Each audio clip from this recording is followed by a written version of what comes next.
A quick new idea, daily, from the world's greatest TEDx talks.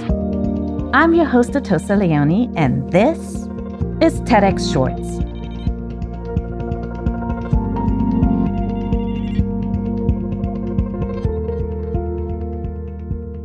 The recent unrest in the United States has demanded that the world confront its relationship to legacies of slavery by way of white privilege.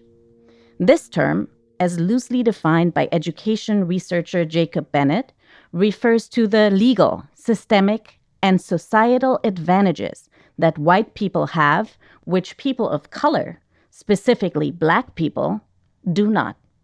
Rachel Cargle is a public academic, writer, lecturer, and activist, whose work is rooted in providing intellectual discourse, tools, and resources that explore race and womanhood. In this episode, she addresses manifestations of racism in the U.S.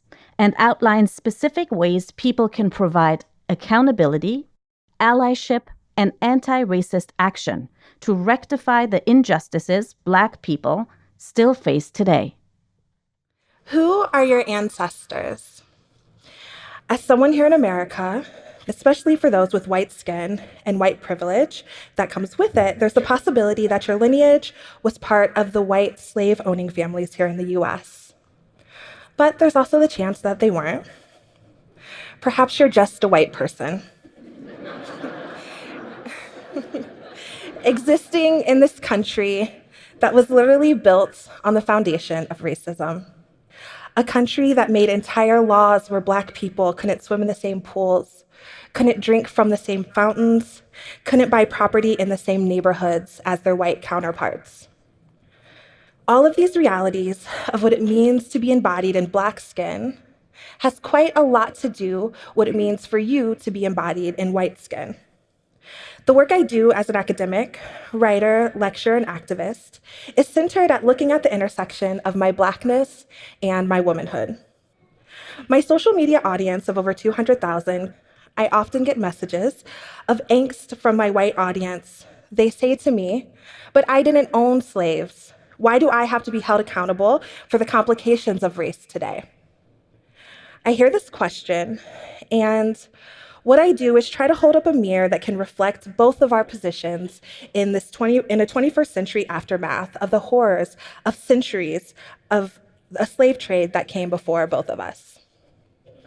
And I explain, yes, and I wasn't a slave, but daily I'm existing under the effects of what the white community did to Black people that it brought over here. What they did to set up a system in which white skin holds privileges and Black skin holds consequences. And then I continue, until Black people no longer have to deal with the consequences of what our ancestors had to go through, I will continue calling for accountability to white people who are still resting in the benefits of a racist system that was set up for them. As a white person, though you were not there to sell Black bodies, you are living with an unearned privilege. One that was inherited simply because it was built into this country's fabric. And it's still there. You're still benefiting from it. And unless you are actively part of turning this country into one that is anti-racist, then you're comfortably resting on that privilege, whether you're aware of it or not. I often get gasps of dissent when I mention the word white supremacy. I quickly realized that there was a cognitive dissonance that the white community had separating itself from the roots and the fruits of racism, even though it's still very evident to the Black community. But for those whom racism doesn't directly affect, it gets pushed into the rhetoric of a post-racial society. Racism is taught to us as a thing of the past, that there were a small group of scraggly white men who lynched a few Black men just because they happened to be mean people. In reality, at its height, the KKK had a countrywide membership of 6 million. As recent as 1931, white communities in Missouri were still gathering to watch the lynching of Raymond Gunn. As terrifying as those historical statistics are, there are also very modern manifestations of that violence and oppression. The harm has shifted from blatant lynching and has oozed into microaggressions, legal loopholes, and social norms that affect the Black communities, large and small. Daily damaging effects to the livelihood and psyche of so many in our community.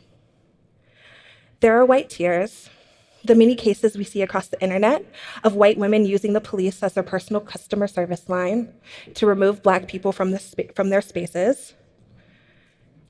There are the continued laws that snake around direct racism, but still disproportionately put Black communities at risk through loopholes like seen in the 13th Amendment. It's celebrated as what abolished slavery, but if you read the not so fine print, it says, except as a punishment for crime.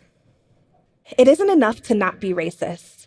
You have to be actively anti-racist. What that means for those existing with white privilege is that unless you are intentionally aware of and combating the racism going on in your communities, on your campuses, in your homes, then you are part of the continued harm of Black bodies, Black communities, like the small percentage here in Bend, and Black livelihoods. Showing up often means not standing for racism anytime, anywhere. It's high time that we all be committed to creating environments where racists are the ones who are uncomfortable.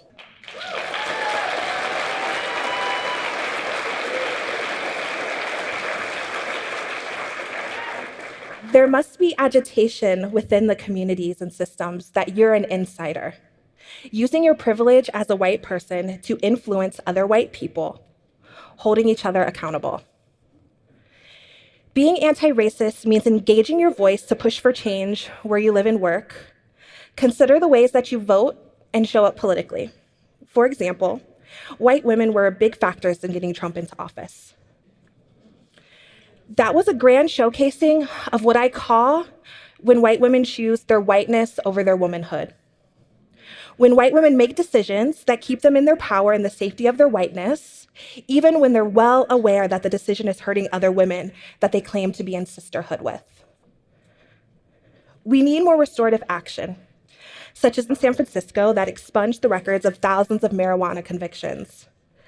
Black men were being jailed in grand disproportion, affecting the realities of thousands of Black families for using and selling marijuana, only for us now to see the white community making millions, while those men still sit in cells, losing employment opportunities, voting rights, and life experiences. Lastly, we need to be more honest about the history of this country. On an individual level, you need to read and understand the true experiences and the voices of the Black community. Because when we rid ourselves of the whitewashed histories, we can be honest about how far we've yet to come and how much work needs to truly be done. I am often asked by white people, well, what do I do?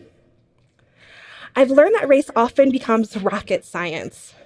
And instead of using the same Google that they use to answer any other question they've ever had, they depend heavily on the people of color around them to expend the emotional and intellectual labor to explain our existence, to prove our pain, and to offer step-by-step instructions on how to demand that our lives matter. I've come up with my own personal equation for what it really means to be an ally. Knowledge plus empathy plus action. It's these three things that you must bring together in order to truly show up in solidarity. Taking out any part of that equation lends to either the ego or to performance. Both of those, there is no room for when lives are on the line. And then, of course, action. Showing up day in and day out, deciding not to settle in the safety of just being not racist, but being intentionally and passionately against the racism that is perpetuated in our country in tiny and large ways. At work, in your homes, in your churches, in your government, within yourself. We must show up, all of us, every day.